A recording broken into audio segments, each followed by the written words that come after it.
ആപ്കി അദാലത്തിൽ film star Ajay ദേവ്ഗന്റെ മേലുള്ള കുറ്റാരോപണം ഇദ്ദേഹം ഒരു സൂപ്പർസ്റ്റീഷ്യസ് ആണ് എന്നുള്ളതാണ്. ഞാൻ താങ്കളുടെ ഒരു ഇന്റർവ്യൂ വായിച്ചിരുന്നു, ഒരു 16 വർഷങ്ങൾക്ക് മുൻപുള്ളതാണ്. അതൊരു ജേർണലിസ്റ്റിനെ കുറിച്ചുള്ള സിനിമയാണ് ജാൻ. അപ്പോൾ താങ്കൾ എന്താ പറഞ്ഞതെന്ന് വെച്ചാൽ ഞാനൊരു സൂപ്പർസ്റ്റീഷ്യസ് ആണ്, എന്റെ സിനിമയെക്കുറിച്ചുള്ള ഒരു കാര്യങ്ങളും ഞാൻ ആദ്യം തന്നെ നിങ്ങളോട് ഒരിക്കലും ഷെയർ ചെയ്യില്ലെന്ന്. ഇല്ല, ഞാൻ ഒരിക്കലും അങ്ങനെ ചെയ്തിട്ടില്ല. ഒരുപക്ഷെ ചിലപ്പോൾ അതൊരു തെറ്റായ ഇൻഫർമേഷൻ. അവരാ ഫുൾ ഇന്റർവ്യൂവും പബ്ലിഷ് ചെയ്തിരിക്കുകയാണ്. അതിൽ താങ്കൾ എത്രത്തോളം ഡീറ്റെയിൽ ആയിട്ട് പറഞ്ഞിരിക്കുന്നു എന്നും എഴുതിയിരിക്കുന്നു. അത് എങ്ങനെയാണെന്ന് എനിക്കറിയില്ല. 16 വർഷം മുമ്പ് നടന്ന കാര്യമല്ലേ, അത് എനിക്ക് ഓർമ്മയില്ല. ഒരുപക്ഷെ അത് തെറ്റായിരിക്കാം. പക്ഷേ ഇത് സത്യമാണോ? താങ്കൾക്ക് ഇങ്ങനെയുള്ള കാര്യങ്ങളിലൊക്കെ വിശ്വാസമുണ്ടോ? ഇല്ല, ഒരിക്കലും ഇല്ല. ഞാൻ എൻ്റെ റോൾസിനെ കുറിച്ച് എപ്പോഴും സംസാരിക്കും, ഇപ്പോഴും സംസാരിക്കാറുണ്ട്. അപ്പോൾ എന്തിനാണ് താങ്കൾ പേര് മാറ്റിയത്? താങ്കളുടെ ഒറിജിനൽ പേര് വിശാൽ. വിശാൽ എന്ന പേര് മാറ്റിയതും ഇതും തമ്മിൽ യാതൊരു ബന്ധവുമില്ല. ശരിക്കും ആ സമയത്ത് ഫൂലോർക്കാട്ടെ റിലീസായ സമയത്ത് വിശാൽ എന്ന പേര് 3 പേര് വന്നു, 3 പിള്ളേർ.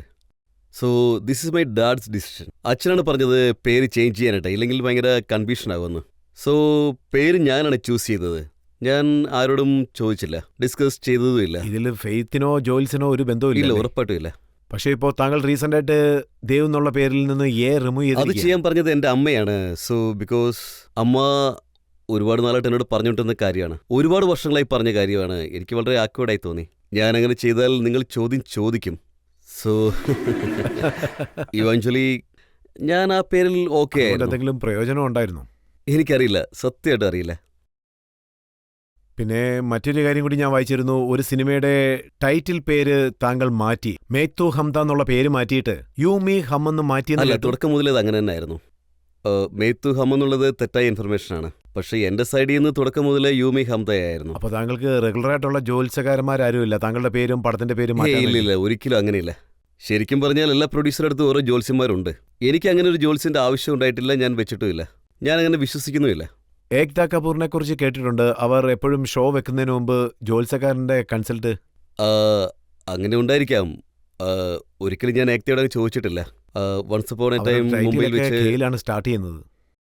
ജനങ്ങൾക്ക് അന്ധവിശ്വാസങ്ങളുണ്ട്, അവരത് വിശ്വസിക്കുകയും ചെയ്യുന്നുണ്ടാവും. ഒരുപാട് ആൾക്കാർക്ക് അത് വർക്കൗട്ട് ആവുന്നുണ്ടായിരിക്കാം. ഭാഗ്യങ്ങളിൽ വിശ്വസിക്കുക എന്ന് പറയുന്നത് ചില ആൾക്കാരുടെ ഇഷ്ടങ്ങളിൽ പെടുന്ന കാര്യമാണ്. സോ ഐ തിങ്ക് ചില ആൾക്കാർക്ക് അത് വർക്കൗട്ട് ആവും. ഞാൻ താങ്കളോട് ഒരു കാര്യം ചോദിക്കാൻ ആഗ്രഹിക്കുന്നു. താങ്കൾ ഇങ്ങനെ കൈ കാണിച്ചത് ഞാൻ ശ്രദ്ധിച്ചായിരുന്നു. താങ്കളുടെ കൈരേഖ വളരെ മനോഹരമാണ്. ഞാൻ ചോദിക്കാൻ ആഗ്രഹിക്കുന്നത് ആസ്ട്രോളജിയെ പറ്റി താങ്കൾക്ക് വലിയ വിശ്വാസമൊന്നും ഇല്ലെന്നാ പറഞ്ഞത്. അപ്പൊ താങ്കൾ ഡെസ്റ്റിനിയെ വിശ്വസിക്കുന്നുണ്ടോ?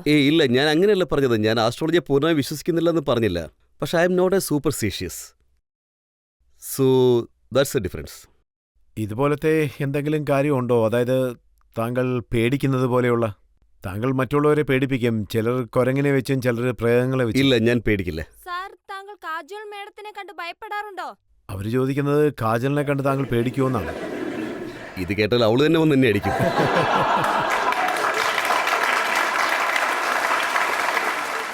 താങ്കൾക്കൊരു സ്വഭാവമുണ്ട്, അതായത് താങ്കൾ എന്തെങ്കിലും കഴിച്ചു കഴിഞ്ഞാൽ ആ കൈ കുറേ നേരം വാഷ് ചെയ്തുകൊണ്ടേയിരിക്കും.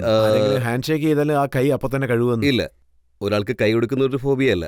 പക്ഷേ എനിക്ക് കഴിച്ചതിന് ശേഷം ഫോബിയ ഉണ്ട്. I don't really touch the food.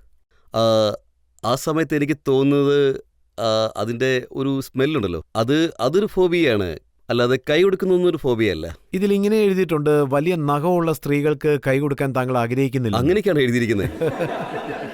ഇപ്പൊ എല്ലാവരുടെ നഖവും വളരെ വലുതാണല്ലോ, എന്ത് ചെയ്യാൻ പറ്റും? അല്ല, കഴിക്കുന്നതിൽ മാത്രമേ ഉള്ളൂ, അല്ലാതെ വേറൊന്നിലും ഇല്ല.